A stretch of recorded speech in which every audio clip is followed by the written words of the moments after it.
In 1980, a family in Connecticut said something evil entered their home. 11-year-old David Glatzel had just moved into a rented house with his family when the nightmares began, and they said he started waking up screaming, claiming he saw a dark figure with black eyes, sharp teeth, and a body that looked almost human, but wrong. Soon, the fear did not stay in his dreams. His family said David began growling, cursing, thrashing, and speaking in ways that terrified everyone in the room. That is when Ed and Lorraine Warren entered the story.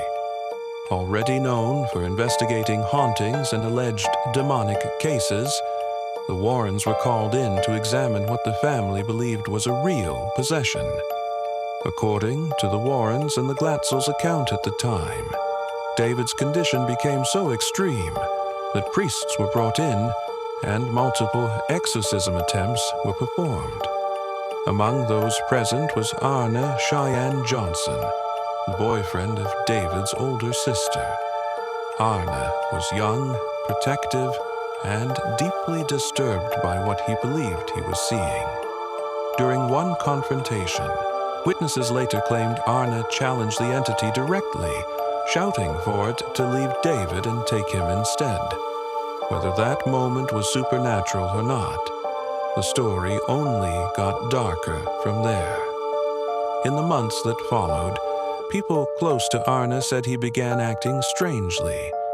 They described trance-like episodes, growling, blank stares, and moments he later claimed not to remember. Then, on February 16, 1981, everything turned fatal. That day in Brookfield, Connecticut, Arne Johnson got into a violent confrontation with his landlord, Alan Bono, and Johnson stabbed Bono to death. The killing shocked the town and quickly became national news, not only because of the crime itself, but because of what came next. Johnson's defense team, with the Warren case hanging over everything, tried to argue that Arne had been under demonic possession when the killing happened. It became known as the case where the defense essentially tried to say, "The devil made me do it."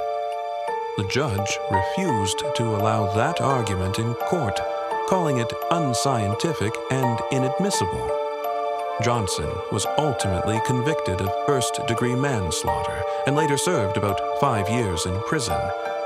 But the horror of the case never really ended. The Warrens stood by the family's story and treated it as one of their most infamous alleged demonic cases. Years later, others connected to the family challenged that version and said the possession narrative was false or exaggerated. That is what makes this case so disturbing. Not just the exorcism, not just the murder, but the fact that decades later, nobody agrees on where the nightmare truly began. Was it a real haunting, a psychological collapse, or a family tragedy turned into legend? Whatever the truth was, one thing is certain.